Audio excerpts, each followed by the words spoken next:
Hi, I am Patty, and I am here today to talk a little bit about getting through the holidays as a family member of somebody who has struggled with substance abuse. And so today I'm going to talk a little bit about that and a little bit about our personal story and some of our experiences that we had as a family dealing with how to get through holidays. Holidays are stressful enough as a family member, as a mother. Without any extra layers of things like somebody in your family having a substance use disorder. But when you do have somebody who's struggling with addiction, it makes it that much more difficult. And so it can be a really stressful time. I have a big group of people that I'm around that have all had similar experiences, and I asked them a little bit before this to give me some of their thoughts on what happened during their holidays. And it was interesting, some of the words that came about, things like empty and stressful and joyless and scary and sad. Those were words that were commonly used by people when I were asking them. And but on the flip side, there were people that also used the words joyful and happy, because there's a lot of different places in this journey that people find themselves that bring about different feelings and different experiences that their families have. So I kind of want to start off by just talking a little bit about the fact that people are in different places in this journey. So people have family members that are in active addiction, that are currently using. They might be living in their home. They could be on the streets. They could be, living, going couch to couch, and that creates a whole set of emotions that come with that when it comes to the holidays. You may have a family member who is incarcerated. That goes hand in hand with addiction and with substance use. And so those family members have a really different set of emotions that go with it. You may have a family member that's in treatment. And again, although for many people that would be an amazing experience, for those that are in that experience, it does create its own host of issues. And then I'm around a lot of people who have lost their loved ones to addiction. And obviously for that group, it creates a whole other set of emotions. So I kind of want to talk about those four different groups a little bit, and how as family members, I experienced it in my own journey, as well as how other people that I've been around have done that. I'm with an organization called Not One More Alabama, which is a nonprofit that supports families. So I'm in a unique position to be around a lot of families and to learn a lot about other people's stories and other people's journeys.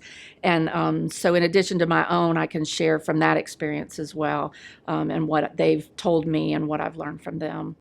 So I guess I'll start with the first population. The first population, and it's probably the largest group, are just people who have family members that are struggling today. And I have a son, my oldest son, who is an alumni of Bradford and has been sober for about 6.5 years now. But it doesn't take me much to go back to the days when he was in active addiction and when he was struggling, and how that impacted our family. It's very real. It still feels very raw when I let myself go back there. I don't do that much because there's not really a reason to do that. But when I do, and in a situation like this where I need to think about that and think about how we felt, it's very raw in remembering, just how difficult those holidays were. I think as a mother, and that's the place that I can speak from the most, is that when you're a mother and you have a home and you have a family, you have a set of expectations for yourself of what the holidays should look like. You want to create traditions for your family. You want to create an environment for your family that is nurturing and warm and loving and happy. And those are the things I think most people strive for the holidays, especially mothers, because that's our caretaking and our nurturing role in the family is to do that. So that can look a lot of different ways for different people, but for the most part, it's bringing the family together, having family gatherings, having family events, decorating, meals together, game time together, watching movies together. It's creating these moments as a family together. And as a mother, you're kind of the one that sets the stage for that. And when everything's rocking along fine, those are some amazing memories. Those are some really good times for families, and most families look back at those times with fondness and with love. But when you have somebody in your family who is struggling with a substance use disorder, that is using substances, it changes the whole dynamic, because you still have this need to create this environment and to create this situation that the whole family can come together. But you have one family member that is really struggling to be a part of that. And I think there's an old saying that, as a mother, you're only as I don't remember exactly what the saying is, but something to the effect that you're only as strong as your child who's struggling the most. And I've said that many, many times over the years that when my son was in active addiction, when his struggles were front and center in our life, that 80-90% of my energy went into trying to save him and fix him, and that left very little for the rest of the family. And that was on a good day. You add something in like the holidays, and that just adds to that stress. It just adds to that that disproportionate energy that you put into that child, because you're trying to, on so many levels, because there's so many issues going on. You're trying to create this picture perfect moment, but it's just not picture perfect. And perhaps you're in a place where you're not really openly having that conversation in your family. You're not talking about it. You're trying to hide it. You're trying to keep it from being something that is becoming front and center. But then they do something like come in, intoxicated or high. Maybe they leave prematurely from a family event. Maybe they show up late for a family event. Maybe they bring somebody with them that was an uninvited guest to the party, that is not somebody that you had planned on. Maybe they're ill. I know that I've got people that I know whose family members really, really try around the holidays to be that person, that their family member. Maybe they have some internal rules that they're not going to use their substances in the house that's their parents' house. So maybe they start going into withdrawals. They start getting sick. They start feeling bad. So instead of being this joyful participant in the family, they're ill. They're ornery. They're disagreeable to be around. They disappear. They leave. So many scenarios that disrupt this picture that we've created for the family. And then at the same time, it takes away from those other people in the family that are there. In my situation, I have 3 children.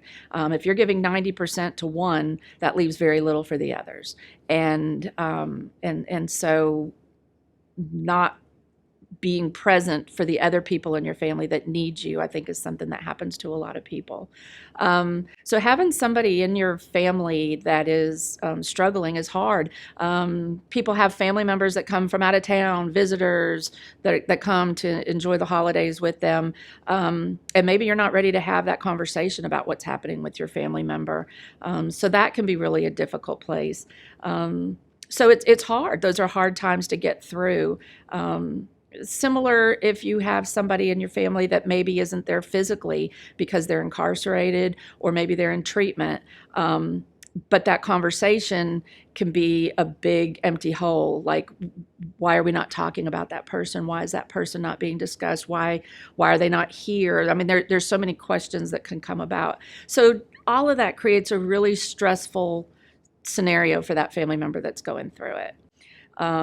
And I think you have to start trying to do some work on your own to figure out ahead of time how you're going to get through the holidays, how you're going to get to a place where the holidays can be enjoyable and a time that even with these things going on in your life, you still can take that time and embrace it with your family and enjoy it and have a memorable holiday. So next week, what I'm going to do is talk a little bit more about, just some ideas and some tips on what you can do to maybe get through the holidays. Whether you're one of those people who have somebody struggling, or have somebody that's absent, or have lost somebody in your family, I'm going to talk a little bit more about the just some ideas and some tips and things that people that I know have done to get through the holidays and not just get through them, but maybe even to enjoy them a little.